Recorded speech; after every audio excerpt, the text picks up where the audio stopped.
Hi guys, welcome back to my channel and welcome to another new episode. Well, if you're looking for a Bhutan ultimate travel guide with itinerary, cost and everything, then this video is right for you. So guys, I hope that you have watched all of my Bhutan travel vlogs so far, and then I thought that why not I create another video where I give each and every information about the Bhutan trip. If you're planning in 2024, then it might be helpful, and this video is all about each and every details about the Bhutan trip. If you're planning for Bhutan in this year, then watch this vlog till the end. Well, first let's talk about how to reach to Bhutan. Well, there are three ways. The first way is that you can directly reach the Bhutan's airport, which is the Paro International Airport, and so you get connecting flights all over India and also outside India. So you can just book a flight and you can just land at the Paro Airport. The second way is that through train. So what you can do is that people who live around West Bengal, you can take a train till Hashimara railway station. The railway station's name is Hashimara, so you can get down there, and from there Jaigao, which is the border of India and Bhutan, at the India side, you can just take a any public transportation, and it is a 20-minute ride. You can just take a auto rickshaw from the railway station and then it will drop you at Jaigao, where you have the office, the immigration office, and then you can cross the border. The third way is via vehicle. So what I did and what most of the people do is that they usually reach the Bagdogra airport, or they come to West Bengal, Siliguri, and then you can take a car, you can rent a car from Siliguri or from the Bagdogra airport, and then you can directly reach to Jaigao, which is a 3 hours drive. So you can also do that. So guys, now let's talk about the e-permit. Well, I have booked this Bhutan trip through a travel agent, so our permit was done by him, and you can also get an e-permit if you are booking through any travel agency or travel agent. But if you are not going through any travel agency, then you can also get the e-permit on your own. So let's go and check it out how you can get the e-permit just on your own. Okay guys, so now if you want to get the e-permit online, then you have to first visit this website, visit.doi.gov.bt. I will add this link in the description below as well. So once you visit here, you just have to scroll down, and then you will have these certain 5 steps. So first you have to create an account where you will be asked your name, your email ID, phone number, and you have to create a password. Then you have to go to the next step, which is add application. This is a simple basic form where you have to fill up your details as per your voter ID or passport, and here itself you have to upload the soft copy of your passport or your voter ID, whichever is available with you. Please remember that your Aadhaar card or PAN card will not work here, okay? Either your passport or your voter ID are only allowed. And here also you have to add your passport size photos. Next you have the add guest info step, where you have to add all your names and all and other details, and then you just pay your fees and then you submit your application. You should get your permit within 1 to 2 days. Now actually I thought of showing each and every step here, but unfortunately since last few days is actually not working. When I'm trying to create an account and when I'm trying to go to the next step, it is throwing an error. This is the error that is being throwing. So I really don't know if they are actually working on this website or they are doing something. But yeah, when you're planning to get a e-permit online, then you can try in this website and you can check if you can apply online or not. But there's also good news that even though if you're not applying online, you can also visit the immigration office directly and you can also get the permit on spot. That is, yeah, on day 1 of your trip, once you reach Phun Sholing, then you can get the e-permit on spot there.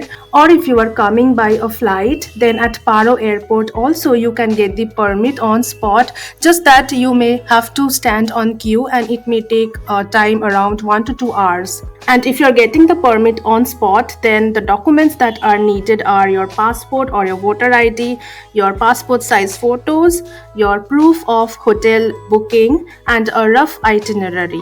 That's it, okay? And you just need to pay a minimal amount and then you will get your permit on spot. So yes, the documents that are required to get the e-permit are your passport or your voter ID card, Travel insurance, well, during my time, travel insurance was mandatory, but right now I have heard that travel insurance is no longer mandatory, so you can skip that. And then you also need your passport size photos, and yeah, I think that's it. So guys, now let's talk about the itinerary, or what are the places to see in Bhutan. Well, my Bhutan trip was for 6 nights 7 days, so let's quickly look into the 6 nights 7 days itinerary.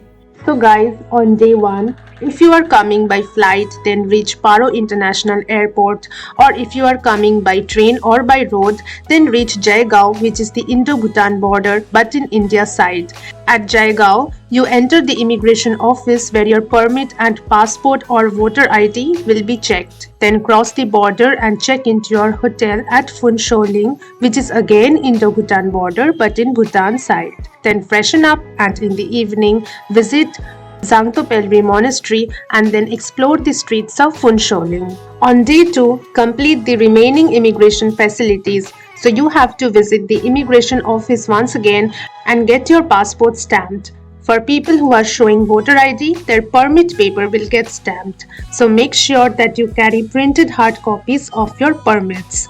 Then drive towards Thimphu, which is almost 5 to 6 hours drive. Reach Thimphu in the evening and then visit 2 sightseeing points, the Buddha Dordhenma statue, and then visit the National Memorial Chorten built in honor of Bhutan's 3rd king. Then check into your hotel in Thimphu. On day 3, cover all the sightseeing places in Thimphu and then drive towards Punakha. We explored the National Institute of Zorik Chusum, which is an arts and crafts school in Thimphu. Simply Bhutan, which is a living museum that explains Bhutanese tradition and culture. Then visit Dochula Pass, which has 108 victory stupas that were built when Bhutan won a battle against Indian terrorists. Then drive towards Punakha and on the way take photos of the Sintokha Zong from a distance. We visited this Zong on the next day.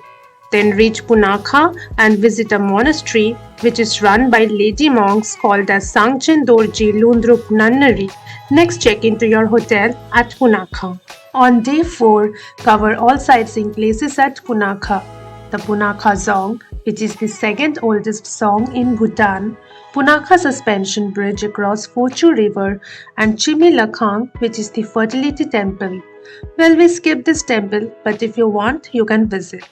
Then drive towards Paro and on the way visit Sintokha Zong, which is the 1st oldest Zong of Bhutan. Then get an aerial view of Paro International Airport and check into your hotel. In the evening, take a stroll on the streets of Paro. Day 5.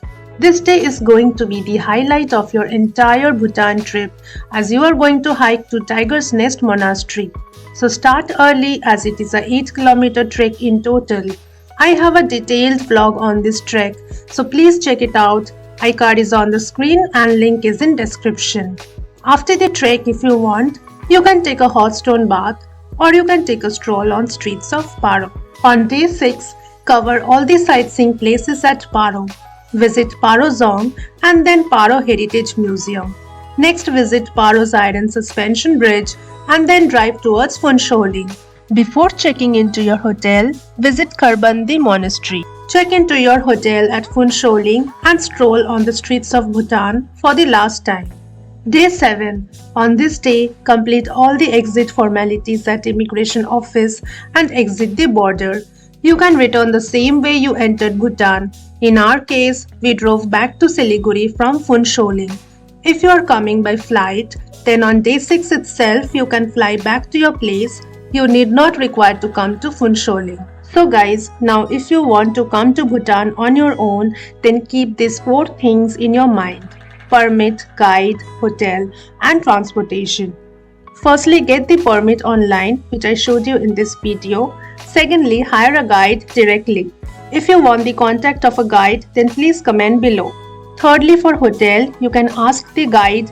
Either he can book hotels for you or you can book online from GoIbibo or Make My Trip.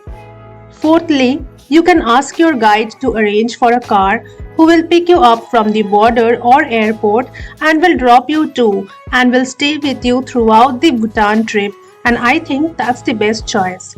So, in this way, you can plan your Bhutan trip on your own without any travel agent.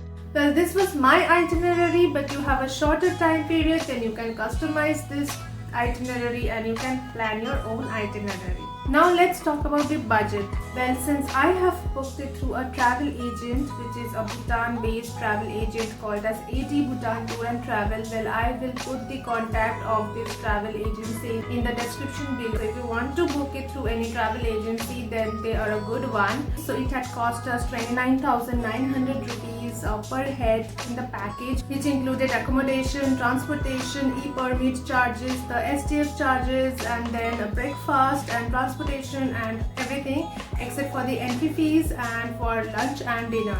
Well, apart from the 29,900, if I talk of the other expenses, then in Bhutan the entry fees are a bit on the expensive side. So on an average, the entry fees are usually starting from 500 rupees per head, and the most expensive entry fees are 1,000 rupees, which is at the Tiger Nest Monastery and at Simply Bhutan Museum. So other than that, on an average, it is between 500 to 1,000 rupees. So yeah, that is a bit expensive. So now if I calculate, then I think as a buffer you should have like 10,000 to 15,000 max as a buffer, which you can spend it on your miscellaneous shopping, your food for lunch and dinner, and your entry fees. So on a whole, like, I think you should be able to manage this entire Bhutan trip within 45,000 for a 7-day trip. So yes, Bhutan is an international trip which you can do it under 50,000 rupees. Now let me talk about the SDF and the guide. Well, in Bhutan, SDF is a sustainable development fee, which is a minimal amount that all the tourists need to pay visiting in Bhutan. So for Indians, it is 1,200 rupees per night per day that you spend in Bhutan. So for us, we have spent ideally 4 nights in Bhutan. So yes, another thing you have to keep in mind that the nights that you spend in Phun Sholing, those nights will not be covered under the SDF. So we have spent 2 nights in Phun Sholing, so we did not have to pay the SDF for those 2 nights, but we paid the SDF for the rest of the 4 nights that we stayed in Bhutan. So 1,200 into number of nights you spent into number of members in a group. And hiring a guide in Bhutan is a must. So the guide was provided to us through the travel agent from where we booked. And I think that hiring a guide in Bhutan makes sense, because in Bhutan most of the places are related to their culture and religion, the zongs, the monasteries and temples and so on. So hiring a guide really makes sense, because then only you get to know about their culture and religion, because they will explain you each and everything.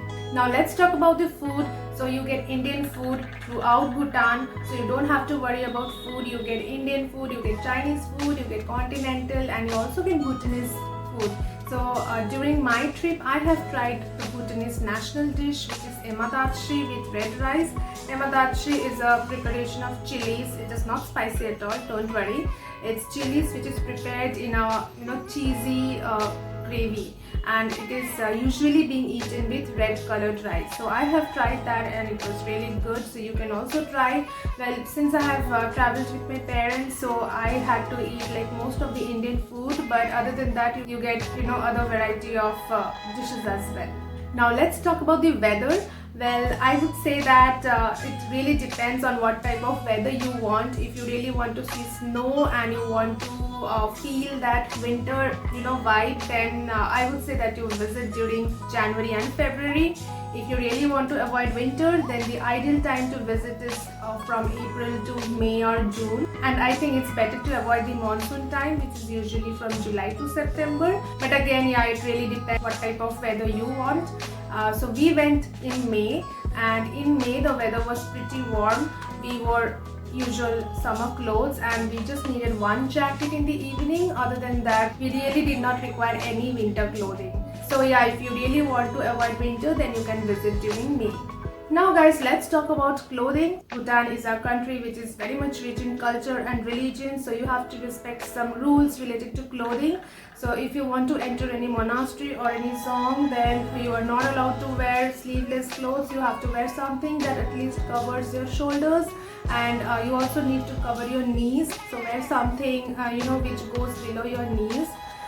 Yeah, I think that's it. And another important point is that you are not allowed to enter any monastery or any zong without your guide. So make sure that your guide is always with you, because without them you cannot enter. Now let's talk about the currency. Well, 1 Indian rupees is equal to 1 Bhutanese Nul Tram, and Indian currency is accepted widely in Bhutan. So even the very small shops would also accept Indian currency. So you do not have to worry about currency at all, because you do not have to do any currency exchange. You can just carry your Indian cash and you can spend there aram se. So guys, overall I had a fantastic experience in Bhutan, and I would really recommend that if you're planning Bhutan, then please don't miss that Tiger Nest Monastery. It was the highlight of my entire Bhutan trip. It was very good, very good. So do not miss that. And also Bhutan is a very happy country. You will always be greeted with a smile on their face, and it's also called as a happiest country in the world, and also the land of dragons. So it is a very peaceful country, and I'm sure you will love this country because it's so beautiful, so scenic, and so calm and peaceful. Plus it is a neighboring country. So if you're planning for any international trip within a budget and nearby, then Bhutan is for you. Well, I think I have covered most of the important topics in this video, but if I have missed anything, then please let me know in the comments below. I will reply. So with this, I'm ending this vlog here. I will meet you in the next vlog with a new place. Till then, take care. Bye.